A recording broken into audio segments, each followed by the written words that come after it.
Good morning. Welcome to Trending Treasury. I'm David Blake from Arling Close, and I'm delighted to be joined today by Sir Merrick Cockell from the Municipal Bond Agency. Merrick, I'll give you a big build up if I may.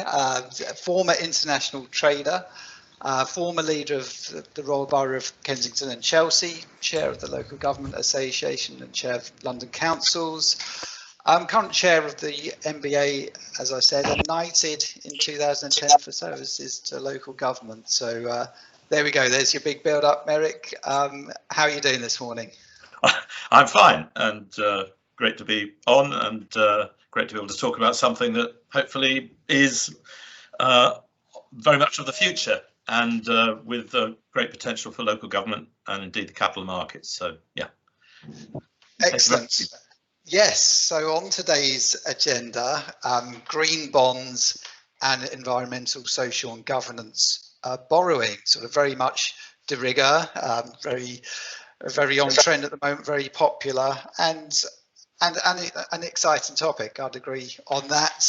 One, it's bonds, which are exciting anyway, and two, it's got a green angle. So yeah, I've got a few questions on this. I thought it'd be a useful place to start just by taking us through, what is an ESG bond? Can you describe it to our listeners, please, Merrick?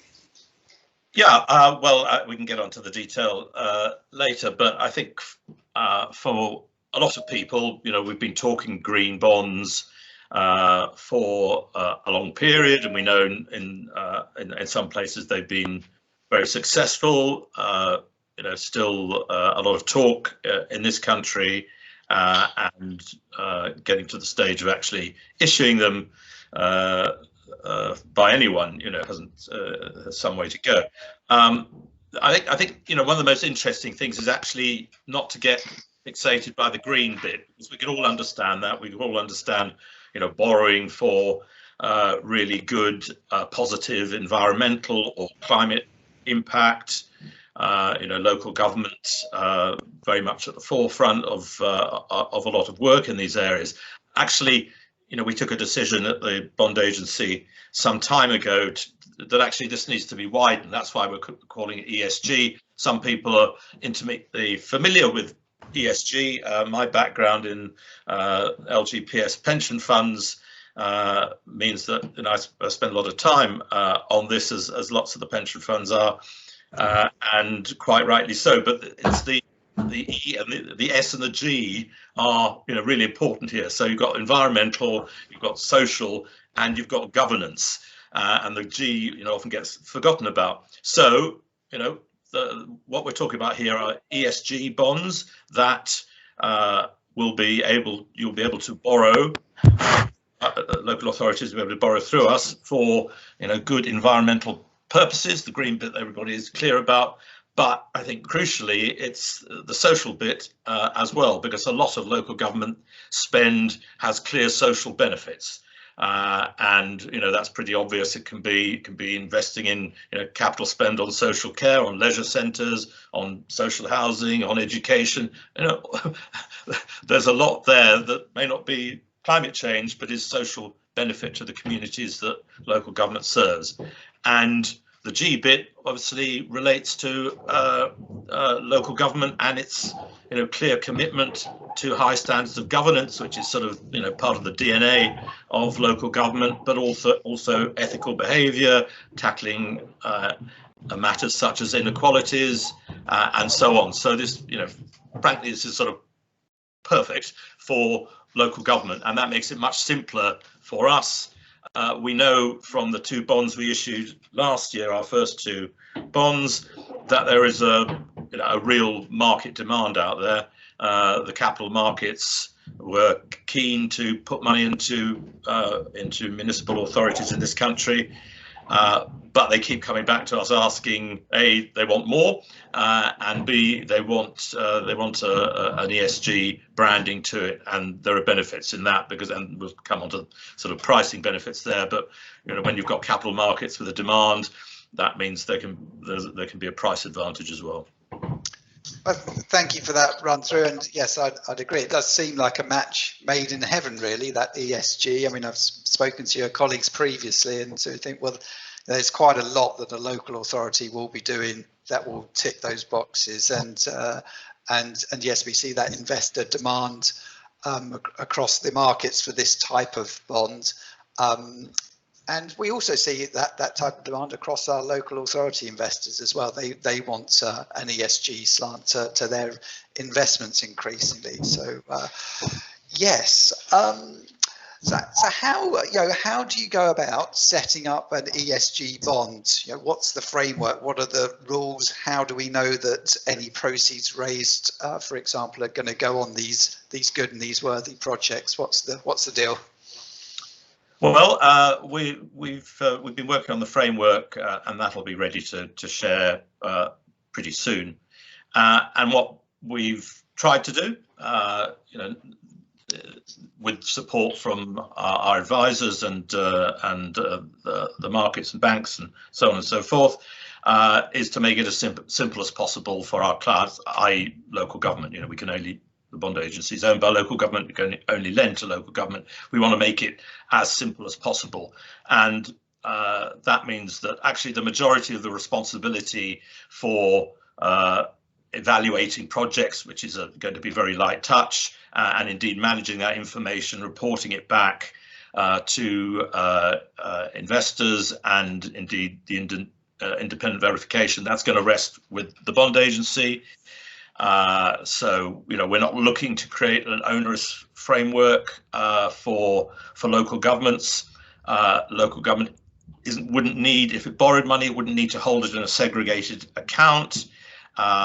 It will just form part of its capital program in the normal course of things. We know that local government is already is very good at tracking its capital expenditure in the first place, and indeed if it's around the climate change, the environmental side, it's very good at that as well. So we'll be seeking the information that's already there to be able to show and independently verify that the money borrowed for ESG purposes is indeed being spent for ESG purposes. You couldn't possibly have a situation where a local authority was using it for other purposes. So we think it's going to be a pretty light touch, and to be attractive to local government, it's got to be that light touch. And indeed, the investors, the capital markets, and looking at other products, they're very happy with that as well. They want to be able to, go in with us to issuing ESG bonds in the knowledge that they don't need enormous technical details, that they trust the work that we're going to be doing jointly with local government, just to be able to clearly verify that it's being used for the right purposes. Thank you for that, Merrick. And yes, I suppose that contrasts with the private sector ESG bonds, where you do have those things like separate bank accounts and a separate reporting regime, but perhaps you haven't got the same reporting regime anyway, whereby you have to, local authorities be setting out a capital strategy, setting out their intended use of funds, and setting out why they're borrowing in the first place. So some of the work, quite a lot of the work perhaps, is already done, which makes the bond agency's life easier.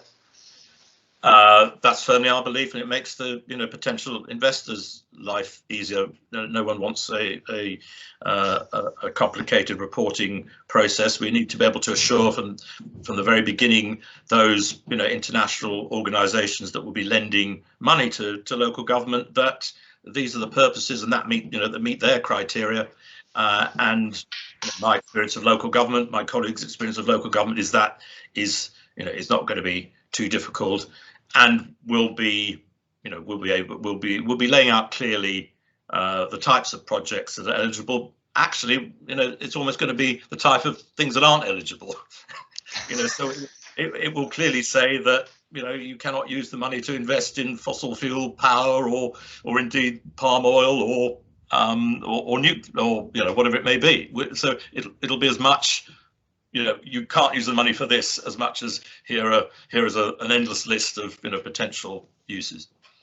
Thank you for that. I was going to ask you, what sort of projects are in and out, but I guess you've got things like housing. We've got a huge demand for housing funding across some of our authorities at the moment. That would certainly be in, I assume.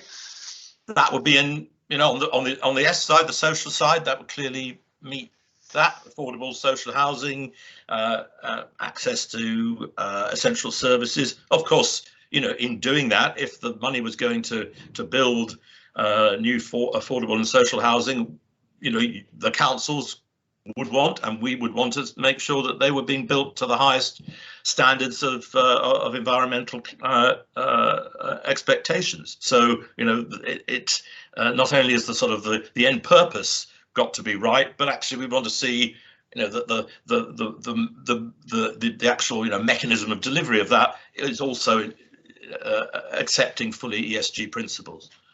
And that wouldn't be an onerous thing. What local authority would be building new housing that wouldn't be conforming to the highest standards of environmental improvements? Exactly. I think yes, they're ticking a lot of these boxes already, aren't they? One area you've got transportation, quite obvious things on the green side. You've got clean transportation, climate change, retrofit, fits there, very, very perfectly. The circular economy, this is I think there is a lot of potential for what is already being which is already part of capital programs for local government, fitting within an ESG classification. And something that has been popular until recently, given recent rule changes at the PWLB and proposed changes to the Prudential Code, is clearly sort of commercial property investment and sort of investments in assets for yield. Do you see any of those projects sitting within an ESG framework, Merrick?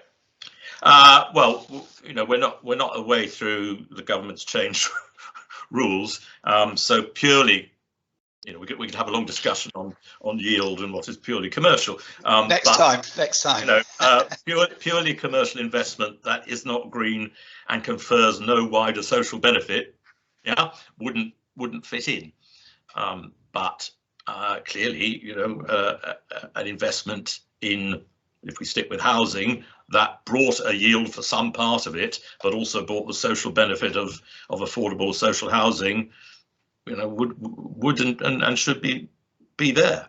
Particularly if the social bit it would be within your area, wouldn't it? You're not investing in housing in another part of the country. It's going to benefit the people that you're there to represent and help improve their lives. Yeah, sure. I appreciate that's a grey area, that one, but thank you for the response. What else should we talk about? We sort of touched on the rule changes that are coming down the track on the Treasury Management Code of Practice and Prudential Code, and it is interesting to note that the proposal for a new Treasury Management practice on ESG. But it does, as it's written in the consultation, seem to emphasise ESG when authorities are investing. Do you think there's an opportunity to include funding within that ESG umbrella and policy as well? I'm not sure. I'm not sure. I mean, as you say, the I think TMP 13, isn't it? Is about local authorities investing and making sure they adhere to ESG. They should take into account ESG principles in it. This will be a clear indication from local authorities in their borrowing that they are. I'm not quite sure whether how that fits in, but it's a very clear message that would be, even if SIFA haven't put it anywhere, it's a clear manifestation from a local authority, and it's a very public statement, isn't it? I mean, that's part of, I think, the interest and excitement in this is, local authorities clearly saying we are borrowing, and and there are very good purposes for our borrowing, and they fit, the highest ESG standards, and I mean, and that's, we know lots of people want to be early into this. They want to be making those clear statements, and indeed we know government want that to happen. So we're positive about it. I guess one of the interesting things, if we look slightly at the detail of raising those bonds, is in doing so is the ability to look back 3 years, and look forward 2 years. So I think that's quite interesting for treasurers, is to be able to, if we're issuing a bond, we can talk about the sort of how that could work for groupings or individual issues shortly. But treasurers can look back and say, okay, if we wanted to refinance what we've been doing at better rates for the last 3 years that fit into the criteria, we can do that. That's part of it. And indeed, you can look forward 2 years as well. And I think that's quite a flexible, interesting opportunity there, as we would expect to be pretty competitive very competitive on pricing. Okay, thank you for that. And yeah, let's move on to some of the detail then. So local authorities got a very ESG type project ready to go. They need, I don't know, 20, 30, 40, 50 million pounds of funding. What are the next steps? How do they access it? What are the products that you envisage making available to local authorities on this?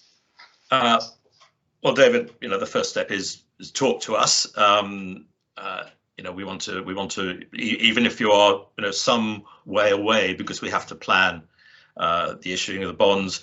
If you're looking for, literally from 1 million upwards, so this could include quite small councils with the powers to borrow, then you could form part of a pool, and that could be fixed or variable rate, everything from 5 to 45 years. But if you're part of a pool, we've got to populate that with others who are looking for similar maturities, similar products at the same time. That has its complications, but that's why talking to us early on, or indeed talking to your Treasury advisor early on, is important on that, so we can start pooling potential borrowers together. If you have larger needs, and let's face it, a lot of local government still continues, a recent blip perhaps, but borrowing significant amounts. So a named authority single issue would be a minimum of 150 million, and then that would be absolutely tailored to yourselves. And you wouldn't be covered by a proportional guarantee. That would be your own guarantee. If you're part of a pool, you're part of a proportional within that, only that issue. That's a change for the UK MBA from how we originally started off. And that shouldn't be too shocking to local government. I think you know better than I would, but I think local authorities lend each other something up to 13 billion a year, isn't it? Something like that. So that is correct. Yeah. So local authorities are judging the financial position of other local authorities the whole time. So being in a pool, and bearing in mind that we do the MBA, we do credit ratings, and this will our own internal credit ratings, but also this will be covered by working with the major rating agencies who are integral to the process, of course, right the way through. So we don't think that's a great difficulty, the proportional guarantee. So that's the context. We can either fit you into forward plans, or we can create a product for yourself, or indeed, whether you're a waste authority or some of the combined authorities. Again, the opportunities are there, and of course, some of those are very large borrowing requirements. Good. So just going back to the proportional guarantee, you are right. Clearly there's an active local to local market, but it is typically for transactions that are less than a year. Often 3 to 6 months. Whereas the prospect of guaranteeing peers over a longer period of time, length of the bond, for example, perhaps does create a bit more nervousness amongst local authorities. I mean, how are you finding authorities adapting to that? You know, particularly in the current environment, we've had sort of a new release on capitalisation directions today, etc. Do you think there's a softening there? Do you think there's a more acceptance about clubbing together and taking on those that proportionate guarantee? I think there is, because no one's going to force you into a grouping that you're unhappy with, and indeed everybody within and we're talking what are we talking about here, 10 or less, you're going to be the issue, everybody's going to be part of that, so you're not going to want, and we wouldn't want you to, and nor would the credit rating agencies, to put a potentially weak authority, however you care to define that, in with stronger authorities. Everybody's got to be happy if they're joining the party together. So and everybody's got a say over that within each pool issue. So I think maybe understanding that has been a challenge, making that clear to the market. The local government market has been a challenge for the MBA, but we've made that that change now, and those that have been talking to us are much happier. Of course, some people will decide they just simply don't like the idea of any sort of long-term commitment, be it 5 years or 40 years. But my view, let's face it, local authorities take risk, phenomenal risk, but calculated risk, hopefully, where you can calculate it every day of the week. Risk is not an unknown factor to local government. And as we know, as we tell the capital markets, no local authority has ever reneged on its debt since forever. So, and we also spend a lot of time, and we need, we might need some help from local government and advisors on this, is exactly what Section 114 notices mean. Because when you read the newspapers, and investors are only human, they think local government, a particular authority, is going bust. And we all know that that is not the case, but the headlines will give the impression that that is the case. So there's a lot of sort of educational work to the investor side as well. But my friends in the social housing bond market, they talk about a 10-year journey that is taken to educate the markets in their case, housing association finance.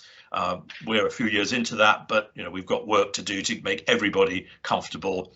But from the 2 bonds we've issued already, there are investors who are saying to us, look, you don't need to go through the story again. We've got it. We want the product. We've got it. Bring us more. That's the key they're really saying.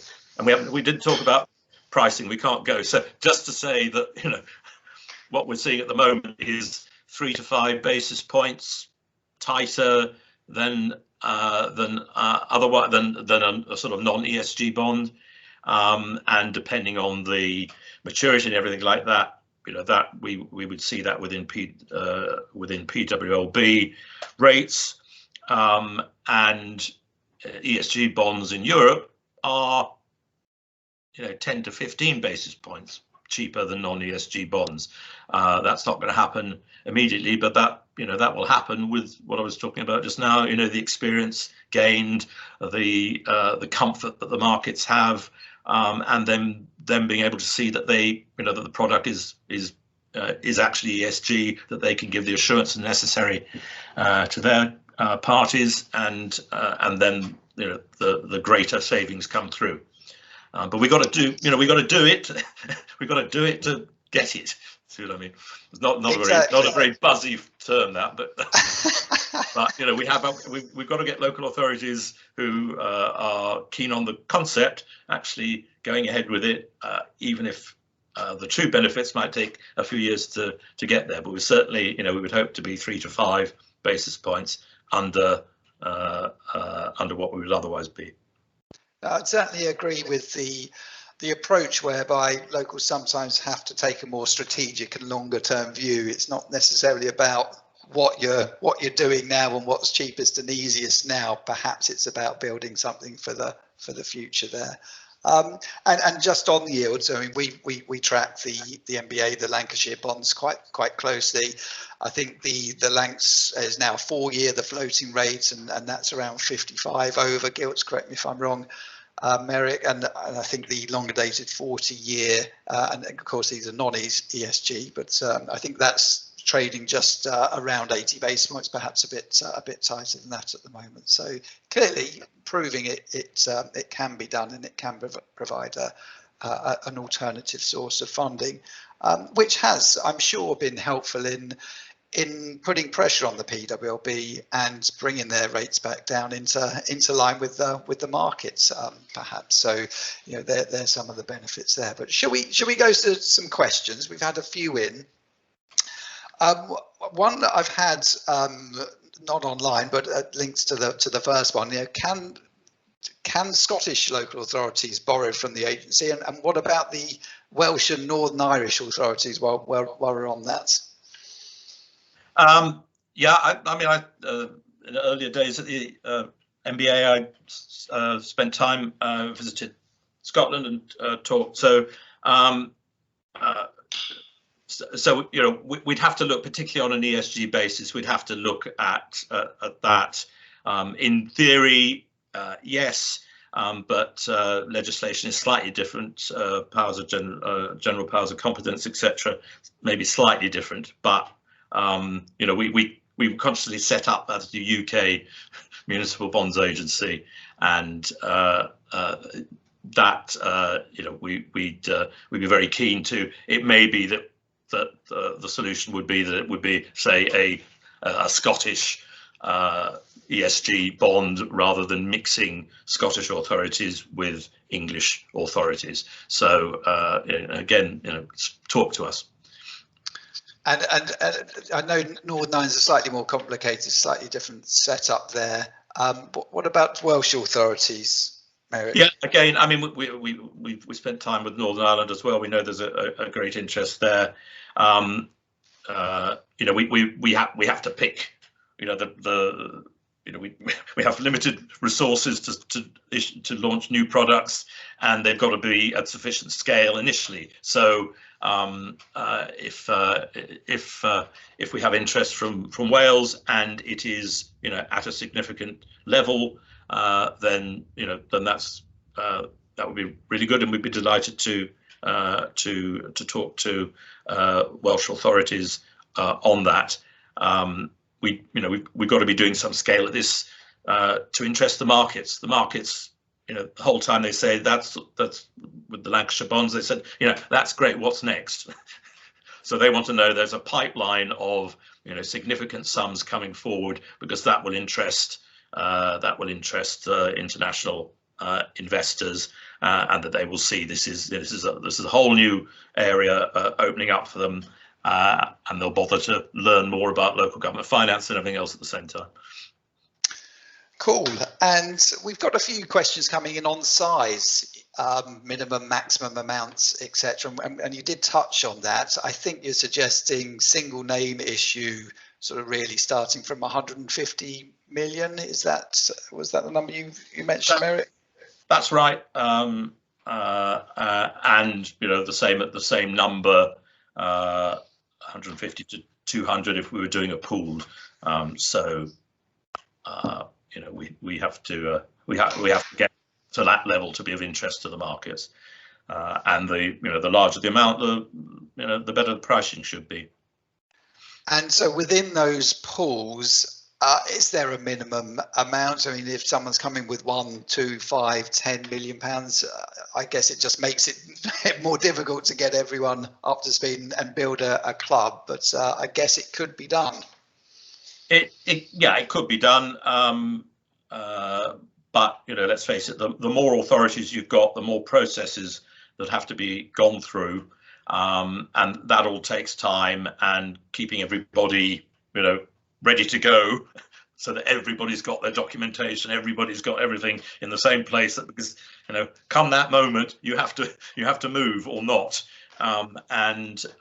So in time, smaller amounts, yes, and indeed, you know, looking at maybe other temporary sort of short-term sources that might then lead into a bond issue may be feasible. I think realistically we're looking at the moment for 10 million plus, but of course you might have some that are looking for 30, and that'll allow within a group of say 10 some to be a bit less. But that's where I come back to the need to talk to if you've got Arlene Close as your Treasury advisor, to talk to you and to talk to the bond agency about your forward plans. And the more we're aware of that, the more we can feed that into future plans and keep you informed, and indeed keep the markets informed of interest from borrowers. And we have another question just on PWLB and whether they should be slightly more competitive, perhaps, given the potential for ESG bonds pricing lower. But I guess that's the point, isn't it? That's part of the point of the agency and the pressure on government, and also perhaps being able to do something different and offer slightly different products in a different way. What are your thoughts on that, Merrick? Yeah, obviously Rishi Sunak's been, in the budget talked about green gilts and building out a green curve and other such exciting, directions of travel, no doubt. But this doesn't fit with the current PWLB. So maybe if PWLB wants to be able to have a product that is clearly about ESG, then they're going to have to demand from local government the type of information they currently don't require. That seems very different to the sort of overall nature of PWLB. For us, that's fine, because this is a distinctly different product. We're not up against why don't we can go to PWLB as an alternative, because we believe that we will be competitive with even more competitive with the ESG element to it. That will make it a cheaper source of borrowing, and then we're not competing. We're not in the same territory as PWLB, who will carry on doing what they do very well, and we think that's exciting for us. You said earlier, it's not all about cheaper money, and obviously you've got to get the right price, but I talked earlier about this is important. I think for my life has been spent in local government. These are some very powerful messages that UK municipal authorities are sending to government, are sending to the world about their belief and commitment in countering climate change and to the whole ESG priorities.